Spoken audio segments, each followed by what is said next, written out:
Greetings and welcome back. Now we are in part 2 of Debunking Sadhguru and his philosophy. There are a lot of Sadhgurus, of course. The latest Sadhguru, Jaggi Vasudev of Isha Yoga. Now let us move on to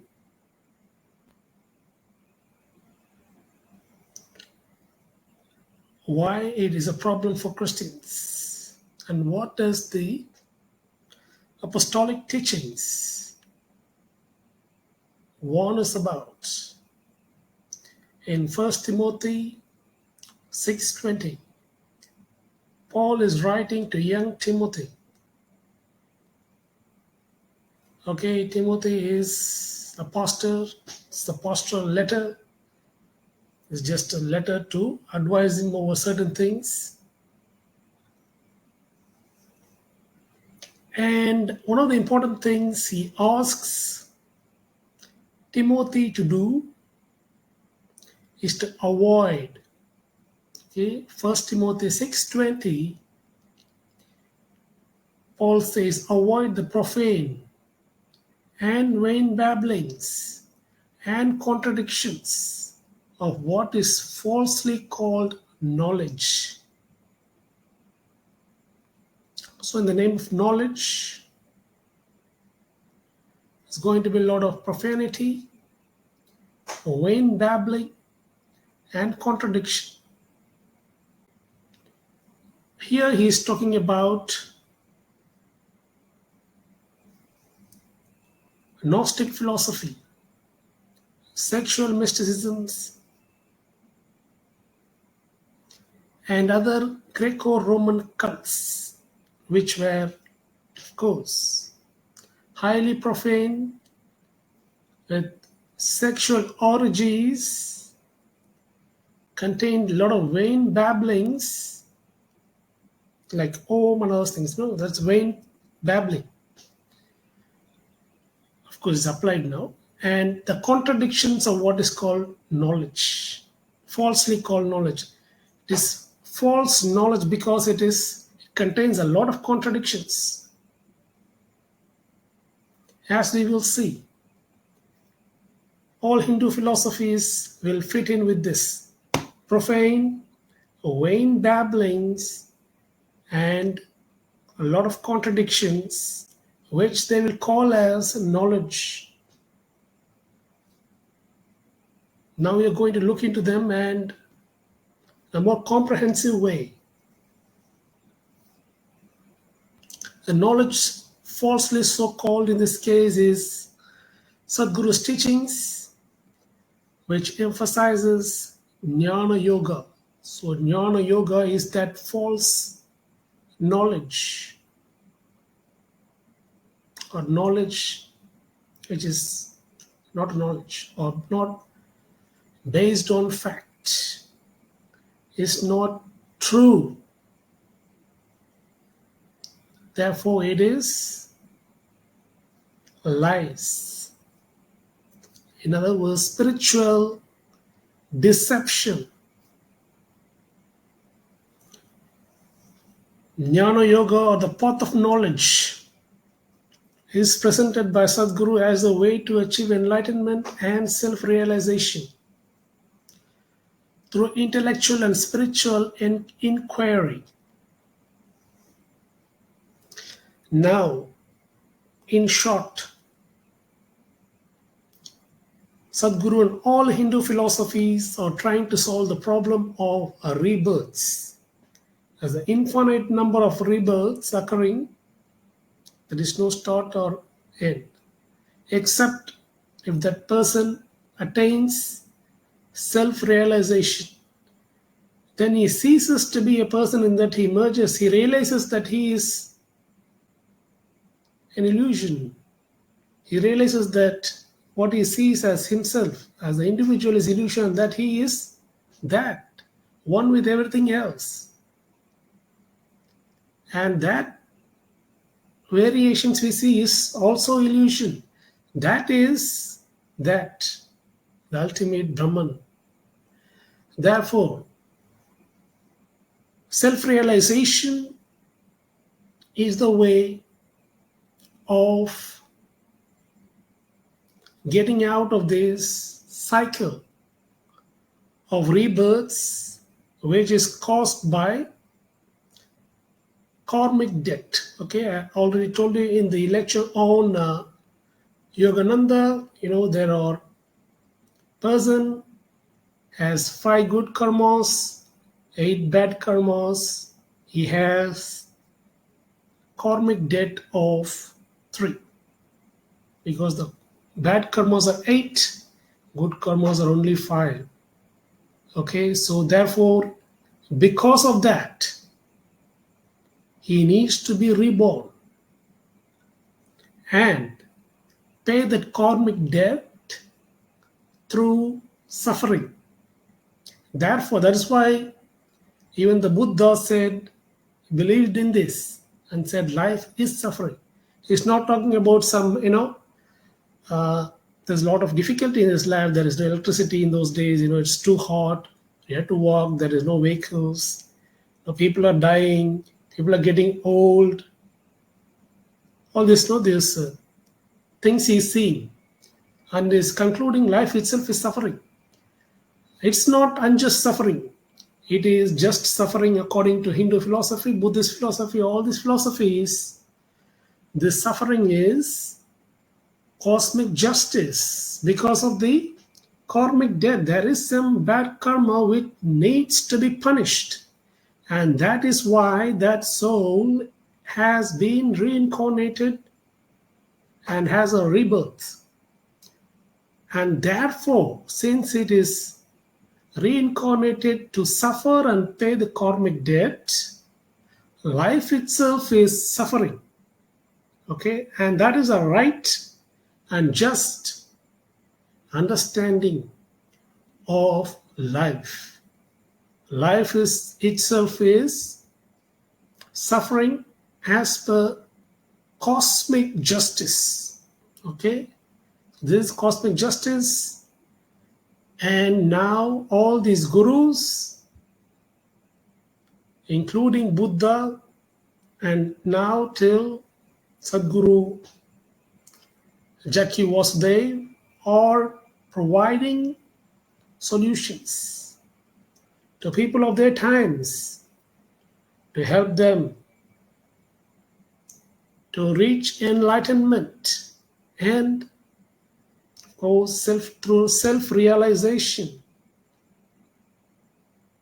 and stop this and get out of this cycle of rebirths. Because when this enlightenment and self-realization happens through all these yogic practices, meditations, etc., all your karmic debt will be paid off and you will be able to,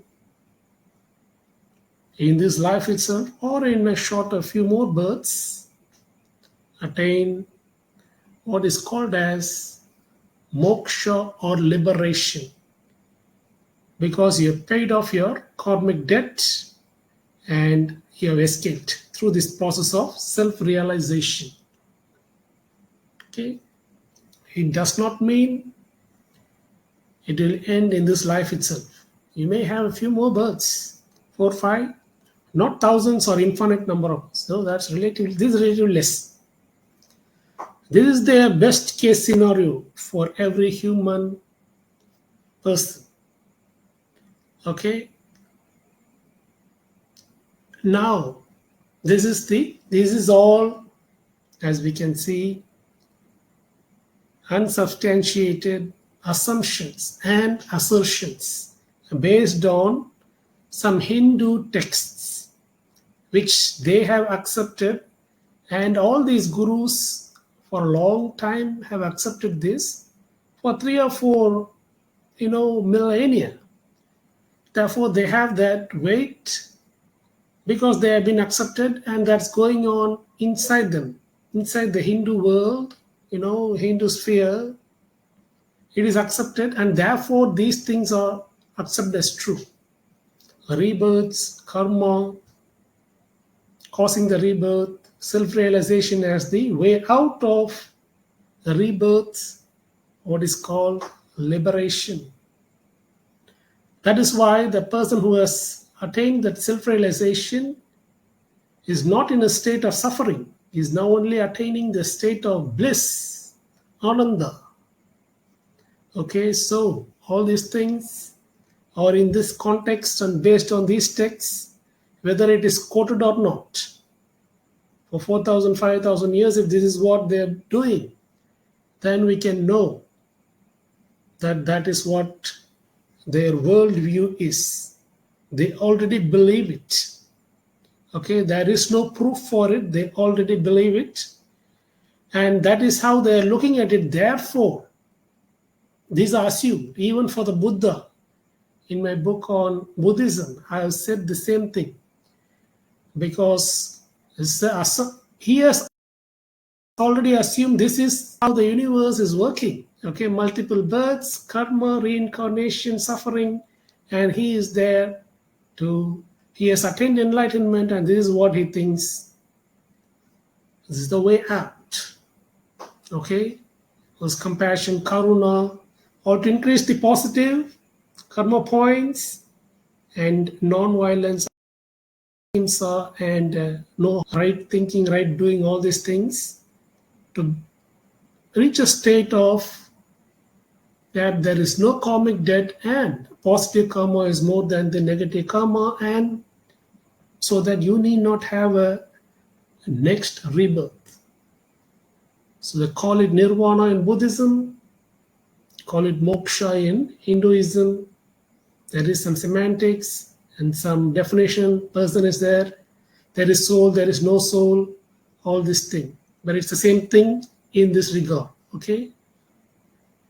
Whether you think you go into nothingness or shunyata or attaining nirvana, or you think you're getting absorbed into the Brahman, it is the same thing using different terminologies, slightly different definitions. So this is the problem all of them are trying to solve.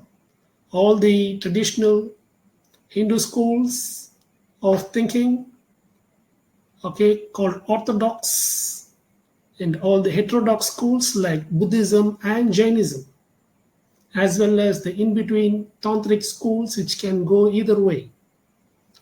So all of them are dealing with the same thing, and they are giving this solution of enlightenment and liberation. Okay, agreeing that that is the problem. Karma, reincarnation, liberation. There will be some changes or variations in how they understand reality. The metaphysics is different, but that is the problem. Which is the problem? Karma and reincarnation. Metaphysics, however, variations, whatever variation you understand, it doesn't matter. That is why Buddha said that's not the problem, this is the problem. Karma and reincarnation, suffering, life itself is suffering. So in this case, the yoga, there are a lot of yogas. The yogas are way of salvation. And jnana yoga, or the way of knowledge, is Sadhguru's, chosen his way of attaining moksha, and the way which he is preaching, teaching, promoting, propagating, etc. So this is context for salvation. This is their salvation. Now, as the verse says, this is full of contradiction, vain babbling, okay, lot of unnecessary talking or stuff for which there is no proof except that it is in the Upanishads. That is their only case. Whatever reasons they try to give, that is not their real reason. The real reason they are coming up with this is because that is the Vedanta philosophy which is in the Upanishads and the Bhagavad Gita. Okay, so that is why they are pushing this. This is their religion. Okay, so what we have now is a lot of vain babbling. This yoga, this Sanskrit term, that Sanskrit term, Sat, Sit, Ananda, blah, blah, moksha, nirvana, karma, all these things. None of them are there. None of them have nothing to do with the 21st century world. It is all based on old, outdated Upanishads, which they are not willing to leave, because in the Hindu sphere, in the Hindu biosphere, that is reality. That is how they are still thinking. Okay? Thou art that. You are that. You are that seed. You are the tree. You are the bird which is flying. That is how they are thinking. Okay, this is the vain babbling. That is the full of contradictions. That is why it's false knowledge. Now we can know it's false knowledge. We reach the stage that can be totally debunked. That is why the important critique about this Sadhguru, as with any other Hindu guru who invokes science, is that he's promoting pseudoscience. And the way they're going to do it is by using a technique called equivocation.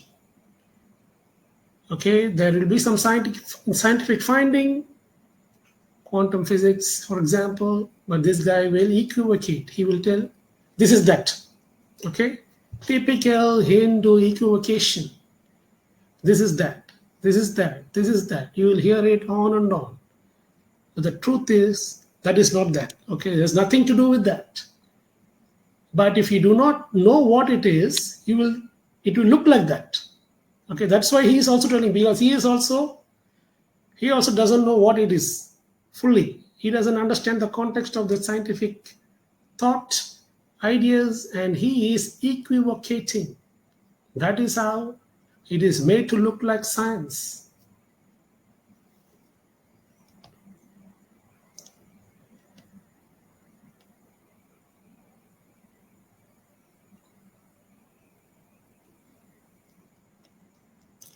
Now, Sadhguru teaches that through the practices such as meditation, self-reflection, and philosophical inquiry, one can attain a higher state of consciousness and experience oneness with the universe or universal consciousness. And this can be attained through Jnana Yoga as a way of understanding the deeper truths of existence. These are the deeper truths of existence which are in the Upanishads and the Bhagavad Gita. And that is what they believe. And when they say you, it is not this you. It's not this body, mind, soul, you. It is a psychic person. They're not talking about what you're thinking. They're talking about something else. A different definition of you. The Atma, Jivatma, they're talking about the psychic person has a lot of chakras. And the consciousness, when awakened, will move through the chakras and will reach the higher state of consciousness. This is not science. This is Hindu teaching. Nothing to do with science. And when it is being sold as science, it becomes pseudoscience. It's Hindu science, but that is how they're going to do it. That's how they have been doing it, and they will do it. They will repeat it because that's what they believe. Okay, even though there is no proof that there is the Kundalini or crown chakra or this chakra, there's nothing. I have seen so many scans. There is no chakra, anything. Nothing like that.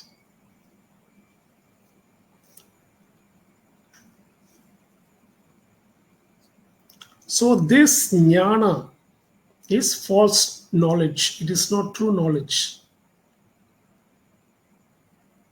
That is the first thing we want to debunk.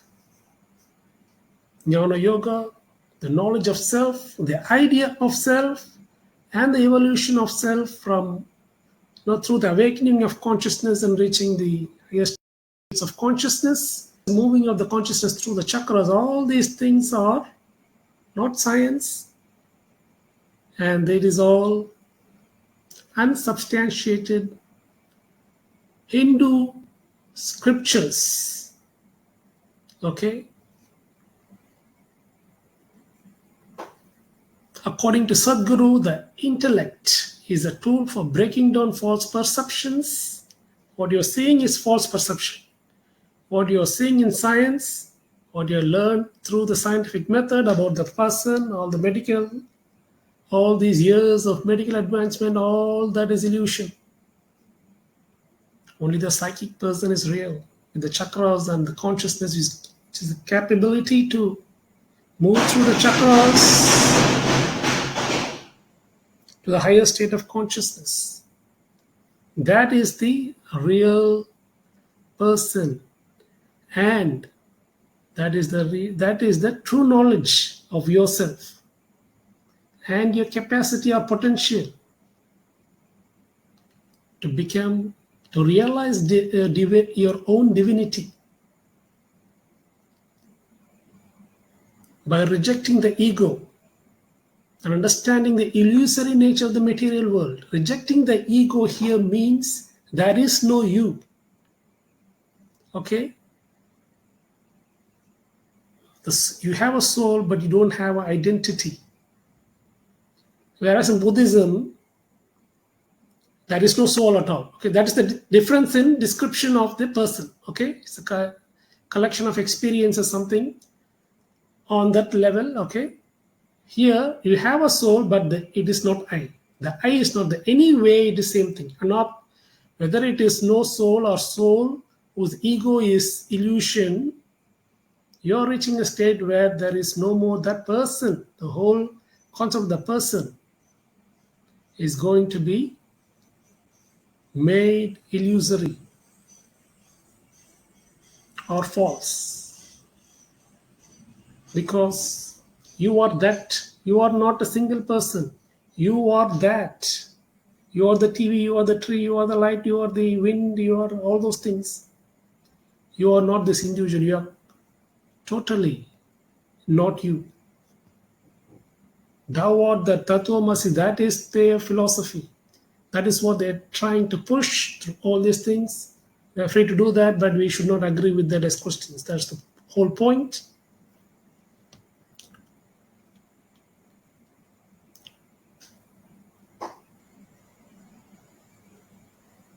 Whether you deny ego as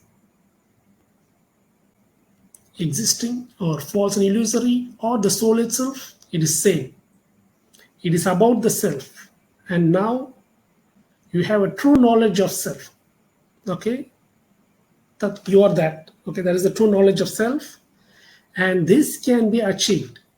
That level of consciousness, as it rises from the awakening in the Kundalini and it rises through the chakras to the highest chakra, crown chakra, where you will reach the state of self-realization. This consciousness moves through the chakras and reaches the brain. Now it is not in the brain, it is in there, yeah.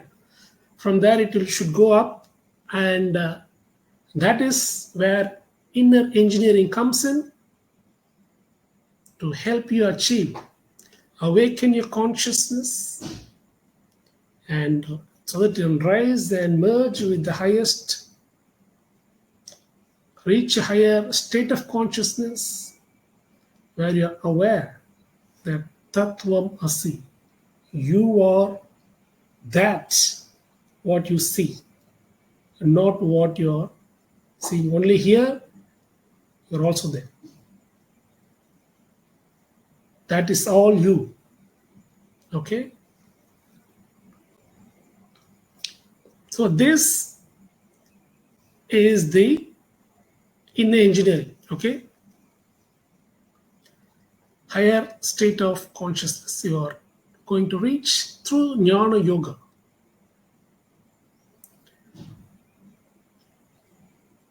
So, according to Sadhguru, the intellect is a tool for breaking down false perceptions and realizing the ultimate truth about one's own divinity. By rejecting the ego and understanding the illusory nature of the material world, practitioners of Jnana Yoga can achieve what he calls inner engineering, a transformation of their mind and spirit that leads to spiritual liberation, which I already described. And now we know all these things do not exist as science, whatever you equivocate using vocabulary. This is Vedanta and Bhagavad Gita.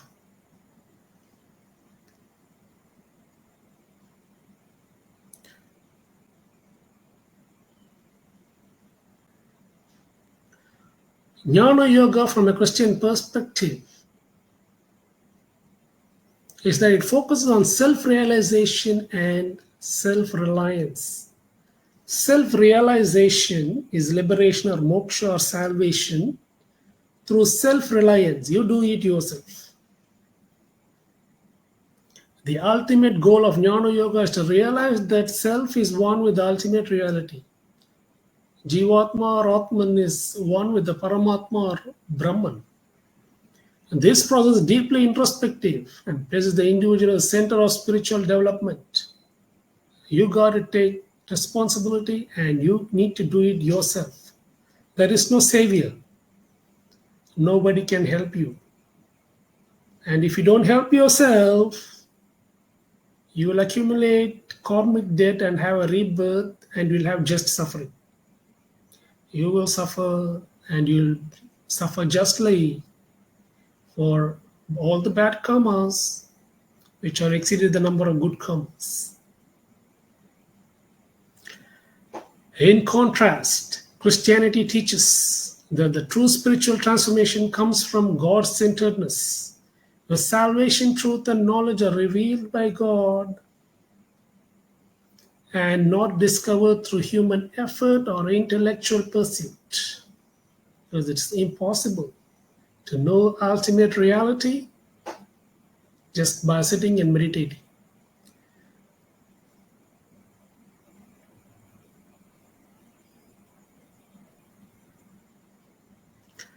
So, Paul's warning was not just about denying the gospel, which will happen if you go into it, you're going to deny the gospel because it's either this or that.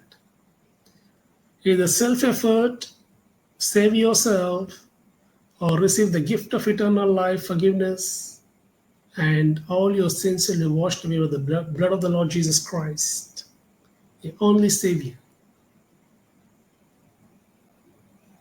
So Paul's warning was not just about denying the gospel, it was about systems of thought that claimed to offer deep, hidden wisdom, seductive knowledge, like inner engineering, liberation, words like liberation, scientific technique, whatnot, quantum physics.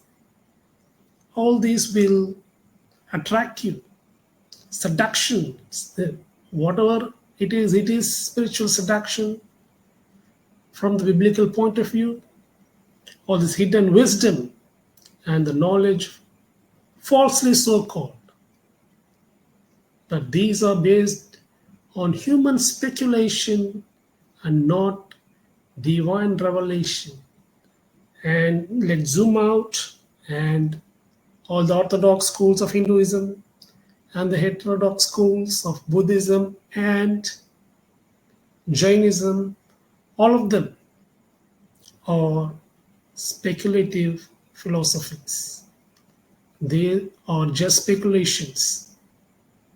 And it is because the Hindus, Buddhists, and Jains do not know that what they are doing is speculation, they are trapped in that. It is not certain knowledge. There is no scientific evidence for what they are telling. It is speculative philosophy because knowledge of that kind, just about through meditation, is called speculation. That is the definition of speculation. He's speculating. That is all. Speculative metaphysics and mysticism. So we are entering a slightly zoomed out, including all the Eastern philosophies. We are going to look into them from the lens of analysis. These are results of analysis. Sadhguru's teachings about consciousness, karma, and the nature of reality are not based on analysis or based on scientific discoveries or divine revelation, but based on speculative metaphysics and mysticism. But they are presented as profound truths, even though they lack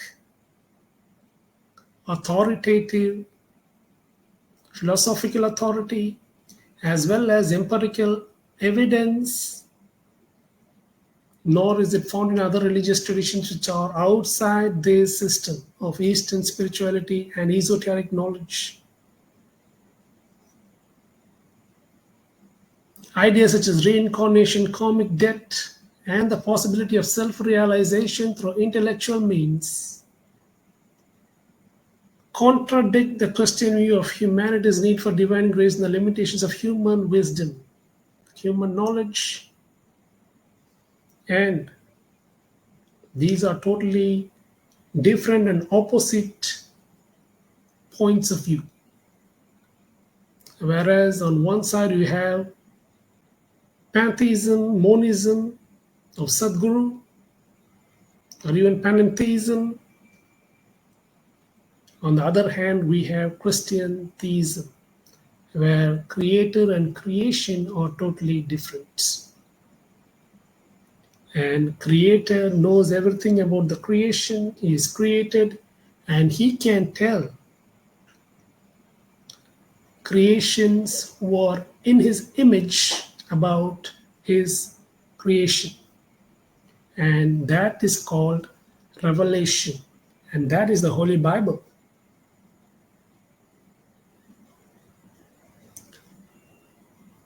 Paul's warnings about vain babbling can be seen in the same way as some of these teachings lead people into endless philosophical speculations. Start in one school, you go into Advaita, Vishishtadvaita, Dvaita, then Buddhism, then you get Theravada Buddhism, then you get Mahayana Buddhism, then you get Madhyamika, then you get Tibetan Buddhism, then you get Zen Buddhism. Not only 10 has gone, all these are speculative. Oh, there's endless philosophical speculation without offering any real path of salvation. Both the problem and the solution do not exist in reality. This is true delusion. And the only reason it's allowed to exist is because it is in the realm of religion. It can, of course, reach the level of madness and insanity. I've seen a lot of people complaining about manic symptoms. Manic symptoms because they went and involved in these spiritual pursuits. In all psychiatric departments in India, you will have someone complain that he had been to this, he was involved in Eastern spiritual practices. I've seen it myself. I myself wanted to become a psychiatrist, and I worked in psychiatric department before ditching it because, of course, it is also speculative. A lot of speculation, and it is not solid science. So I had to give it up. But in my experience, I've seen a lot of them, a lot of patients there with manic symptoms have attempted these spiritual practices. And they say it happened, started then, when they started doing the yoga. They started doing that meditation, all those things. that they started having these manic symptoms.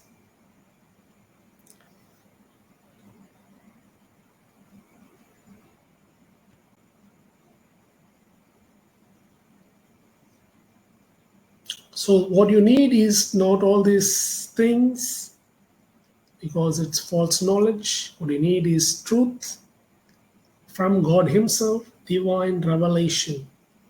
As simple as that.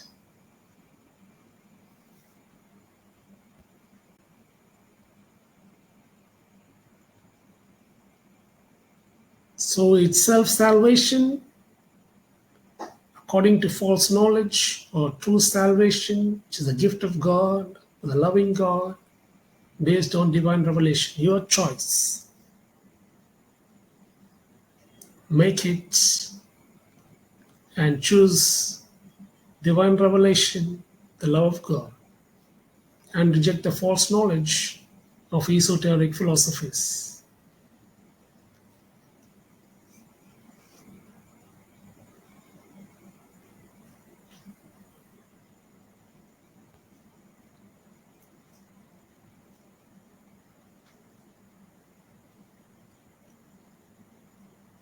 Now we reach 36 minutes. In the next 10 minutes, I'll try to cover all the errors. I'll just enumerate the errors, list out the errors in a classified way. Let's start with the factual errors. Factual errors of Sadhguru's philosophy includes universal consciousness as an all-encompassing reality. This concept of universal consciousness is central to various Eastern philosophies, but it lacks scientific empirical support. Consciousness, as understood by neuroscience, is a byproduct of the brain's complex process and is not considered as an all-pervasive entity. It is within yourself. That is consciousness. Number 2, quantum physics misinterpretations. The technique they're using there is equivocation. They're using the terminologies like non-locality, entanglement, etc. But this has nothing to do with Eastern philosophies. These are different ideas and concepts.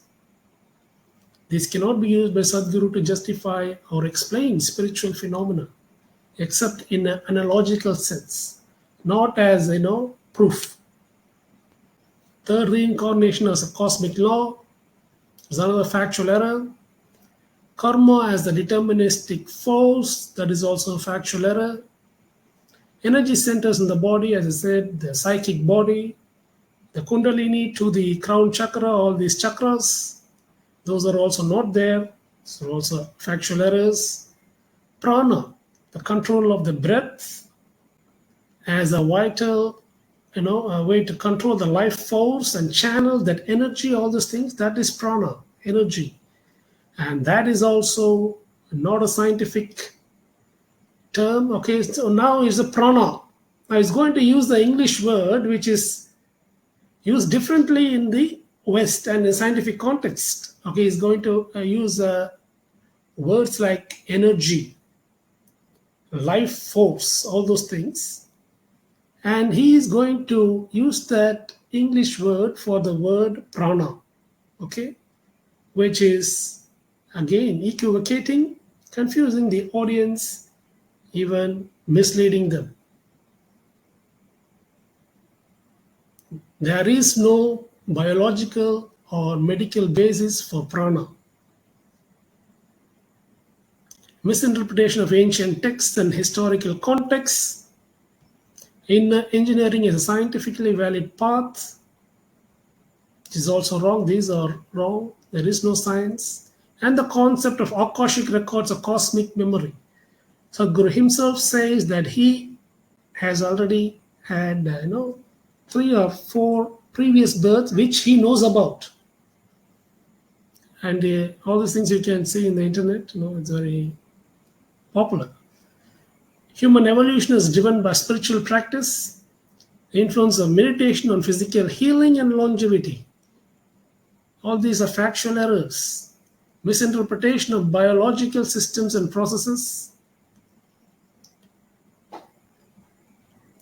Claims like breathing affecting genetic structures or chakras impacting bodily systems like endocrine system lack scientific support.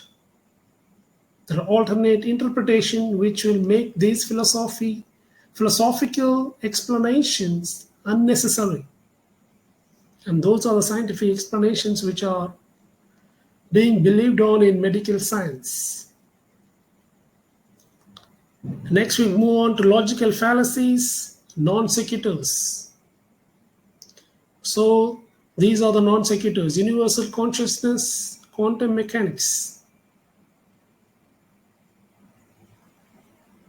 There is no evidence or logical basis to extend these principles to human consciousness, which is using quantum mechanics as proof for human consciousness. That's a non sequitur. It does not lead to that conclusion. Self-realization equals knowledge of the universe. No. Self-realization, or whatever you think is self-realization, even if it is self-realization, does not lead to knowledge of the universe. And that is also non sequitur.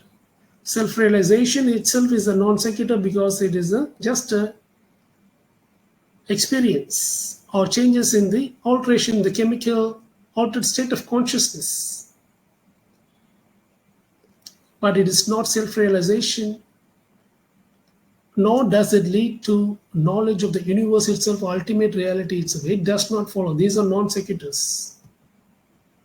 Third, energy, healing, and health. There is no scientific evidence that aligning energies directly heals physical illness or significantly impacts health beyond general wellness. It's again a non sequitur. Reincarnation is a necessary explanation for life circumstances. It's a non sequitur. Life circumstances are not because of karmic, debt, nor because of reincarnation. Karma as a mechanism for cosmic justice. No. Karma does not provide a mechanism for ensuring justice. There is no logical basis, scientific basis, or factual basis for believing that your present birth has anything to do with the previous birth about which you do not know. Nor is there any specific way of, quantifying karma. Is it you or is it somebody else? You were somebody else in the previous birth. How did it become you? Why should you suffer for that? And how much should you suffer? All these issues remain, and on top of that, it's a non sequitur. Personal enlightenment transforms society. Personal enlightenment is individual experience. It and does not inherently or necessarily result in a collective societal change or change in the state of the humanity itself. Such claims are also non sequiturs. Prana is a scientific explanation for life, the life force, which is not found in science in spite of research for all these years. The prana as an actual life-sustaining force, which they are controlling through respiration, is a non sequitur. And biological processes sustain life, and science does not recognize prana as an actual life-sustaining force. It is unnecessary and lacks scientific substantiation and is a non sequitur. It does not follow logically either. Chakras are centers of physical and spiritual influence. There is no scientific evidence.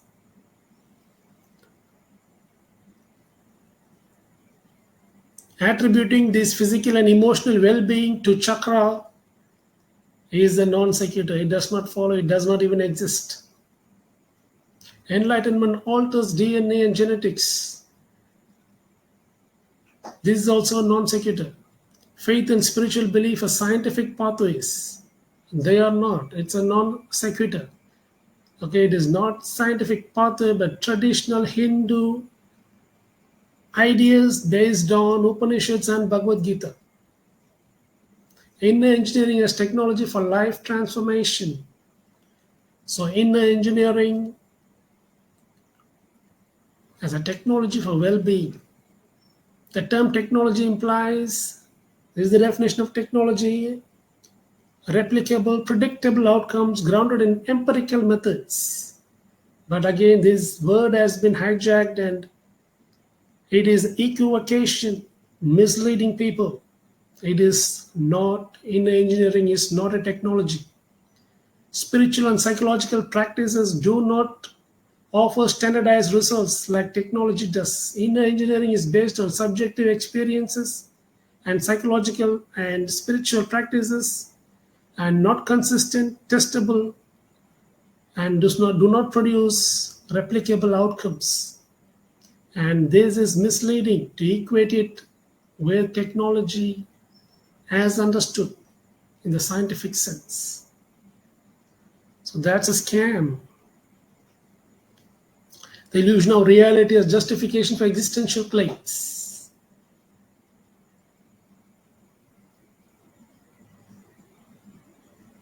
Sadhguru often teaches the material world is illusion or maya, using this claim to support his broader spiritual assertions about consciousness and reality. There is no logical basis to conclude that the world is illusion, that what is real is illusion, and what you are saying is ultimate reality, which is illusion, a delusion, is real. It's the exact opposite. And it is very subjective, based on perceptions. Existential claims cannot be reduced to illusions. Existential claims require more rigorous justification, and labeling reality as illusion itself becomes illusion, self-destructs.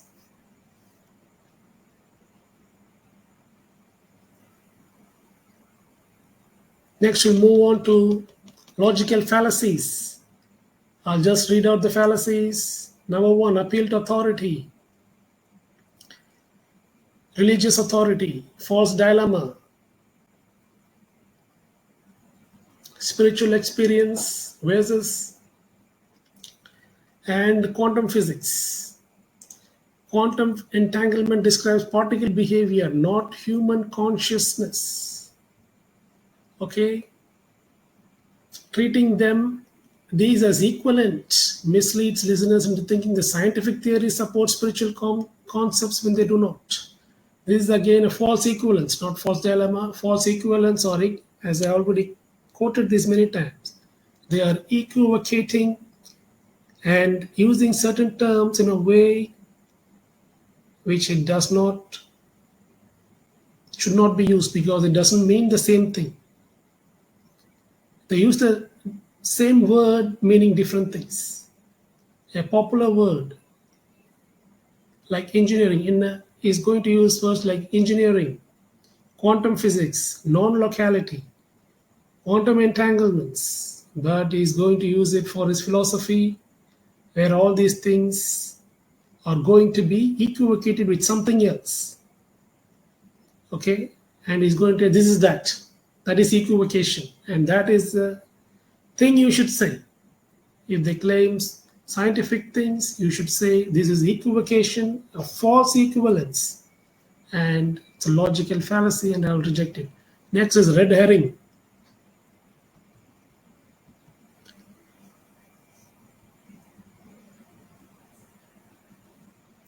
Now, Sadhguru redirects the conversations when inquired about scientific or empirical validity, and he redirects the conversation to philosophical or spiritual insights, sidestepping the question.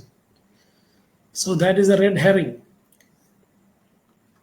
It is steering the conversation towards abstract ideas, avoids addressing challenges to his claim directly.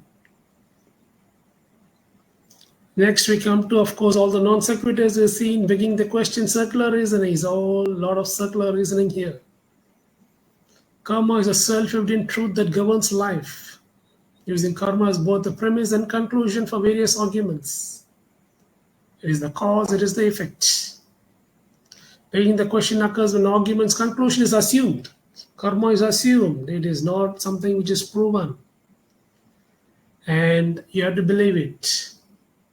And then apply that framework. onto reality. Appeal to popularity, ad populum. So the appeal to popularity fallacy suggests that because Sadhguru and many other gurus are popular, their teachings are endorsed. Because the problem comes, why did so many people accept it? Why is it accepted in higher circles, given these awards and all those things? It's based on popularity and the work he does. It has nothing to do with the truthfulness of his philosophy.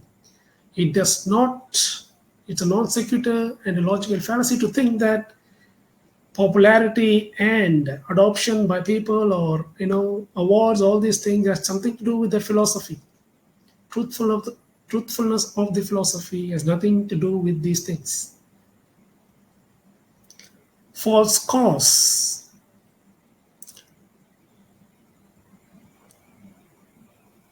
Sadhgurus claim that performing certain rituals or aligning energies can lead to health benefits, personal transformation, such as the cause and effect relationship.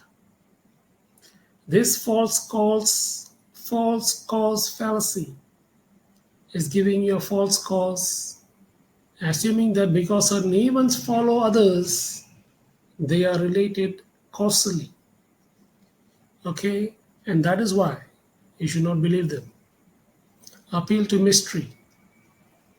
And discussing complex spiritual concepts like cosmic consciousness or reincarnations, Sadhguru often invokes mystery as part of the allure, implying that some things are simply beyond human understanding.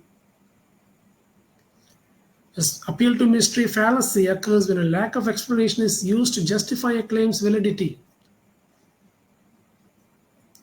Sadhguru often uses tactic to sidestep the need for evidence. While there is a truth that some things in spirituality or involve mystery, it should not replace logical reasoning and empirical support, and what lacks empirical support cannot be relegated to the realm of mystery and mysticism, because then mysticism again is false cause fallacy, because mysteries cannot be known or discovered through mystic practices. Hasty generalization. Sadhguru and a lot of Eastern philosophers, Eastern philosophies generalize hastily, using science, using scientific terminologies, generalized based on isolated spiritual or personal experience, suggesting that his personal insight or universally applicable truths. So, personal experience, scientific theories and ideas are generalized and applied to his philosophy. Okay, hasty generalization. This is cosmic, this is non-locality. Okay, this experience is, self-realization. And thou art that. Okay, all these are hasty generalization. This is hasty generalization as it draws broad conclusions from limited or anecdotal evidence or even unrelated things. Just because Sadhguru experienced something in a spiritual journey does not mean it is universally valid or applicable. It remains his experience. There's nothing to do with anything else in the universe except what happened in his own head. This fallacy can mislead followers and make followers who are not followers if they accept subjective experience as objective reality, which I see is a very common error these days. Anecdotal evidence as evidence is hastily generalized. Even in business, other studies, you can see that. False dilemma, ad hominem attacks, equivocation. As I said, false equivalence and equivocation now. Appeal to tradition, strawman fallacy. All these are, of course, logical fallacies. Now we'll move on to epistemological errors, epistemological anarchy, where an approach that disregards conventional standards of knowledge. This is what he claims as Jnana Yoga is not conventional standard of knowledge and truth. This is epistemological anarchy. Okay? And it's telling whatever you want using whatever is in Hindu scriptures. Okay? This is not acceptable form of epistemology. Anarchy in the sense that free form, as necessary, we can tell whatever we want. Inconsistent application of both spiritual and scientific ideas, and conflating them, equivocating them, and using analogies as proof. This is the example of epistemological anarchy. Without epistemological anarchy, you cannot reach these philosophical conclusions. And this worldview is philosophically invalid because of its epistemological anarchy and wrong, which is a wrong form of epistemology.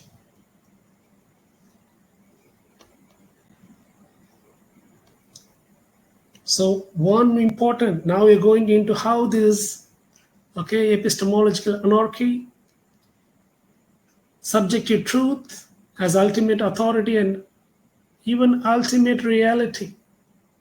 It is nothing but classic case of epistemological anarchy. Misinterpretation of science as a justification for mysticism. Use whatever you want, as long as it appears acceptable, and if you see that it works, epistemological anarchy. Here again, misinterpretation of science as justification of mysticism is epistemic fusion, where two unrelated epistemologies, empirical science and subjective mysticism, are conflated, fused, equating mystical insight with empirical knowledge. Okay, again the subjective experience is conflated in the objective metaphysics. Nothing can be more anarchical epistemologically. This is classic epistemological anarchy.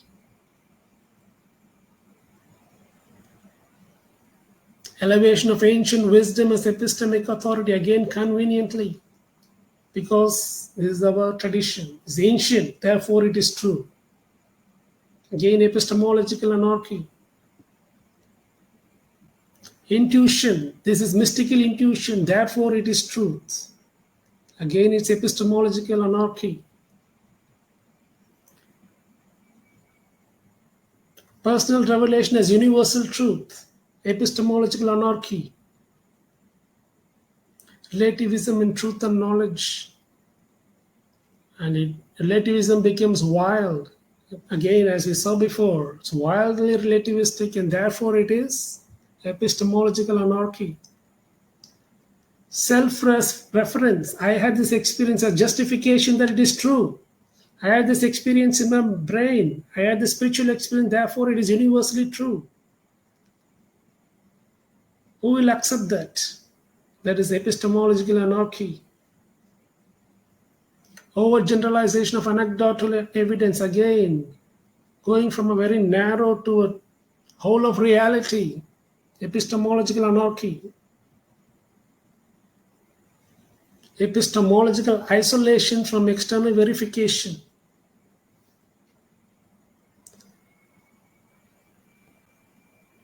Now we move on to the next. Faulty assumptions. Assumption of reincarnation as fundamental truth. Faulty assumption. That is a faulty assumption. Faulty assumption of karma as cosmic system of justice. Faulty assumption of universal consciousness as all-encompassing reality. These are all faulty assumptions. Faulty assumption of inner realization as a path to objective truth. faulty assumption of energy centers as influential physical structures, faulty assumption of prana as the life-sustaining force, faulty assumption of self-realization as a gateway to universal wisdom, faulty assumption of spiritual practices as a means to alter physical reality, faulty assumption of intuition as infallible source of knowledge, faulty assumption which is epistemological anarchy. These anarchical methods are assumed falsely, result in faulty assumptions, associated with faulty assumptions. Faulty assumption of illusory nature of reality as justification of mystical claims. Faulty assumption of ancient origin of ideas as proof of their validity. These are just assumed, all these things are. And they are also faulty assumptions. You make an assumption if it's true, it's good. It will help you to work your philosophy or your theory. But if it is all faulty assumptions and your theory is made up of faulty assumptions, then your whole philosophy is false. Self-salvation through spiritual practices, it's also faulty assumption. And these are all faulty assumptions and based on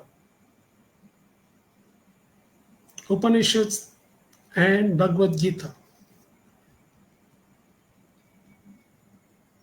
Methodological errors, lack of empirical validation, selective use of scientific terminology, over-reliance on anecdotal evidence, ambiguity in definitions and concepts, insufficient distinctions between subjective and objective knowledge, circular reasoning and self-referential justification, appeal to tradition as methodological justification, confounding correlation with causation, mystification as a methodological shield, assumption of universality based on limited scope.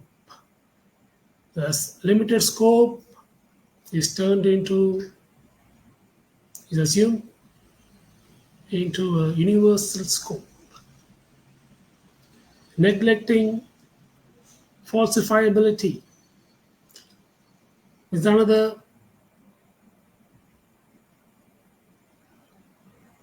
methodological error.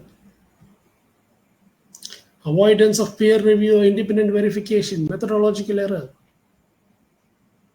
So all these are methodological errors.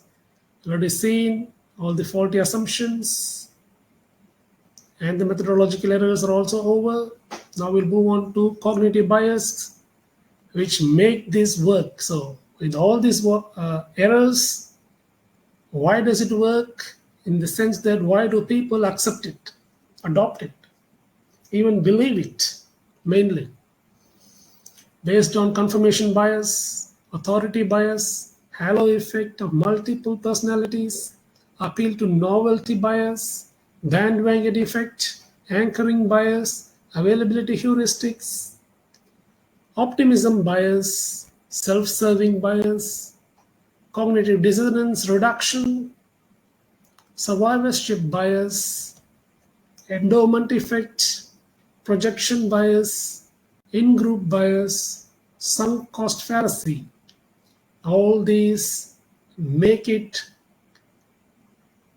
acceptable to human. Based on these biases, it is accepted by people, not because it is true.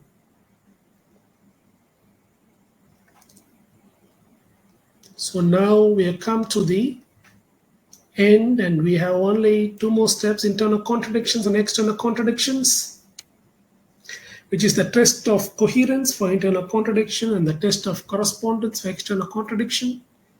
We'll look into it in the next phase, and with these two tests, Sadhguru's philosophy failing these two tests, we will officially and objectively have debunked Sadhguru using this objective framework in which we are now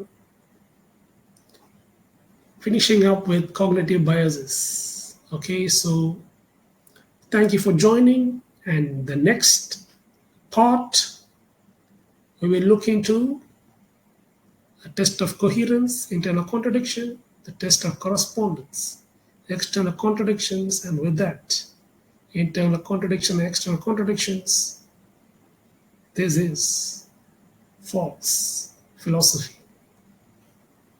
Thank you for joining. God bless you. Jesus loves you.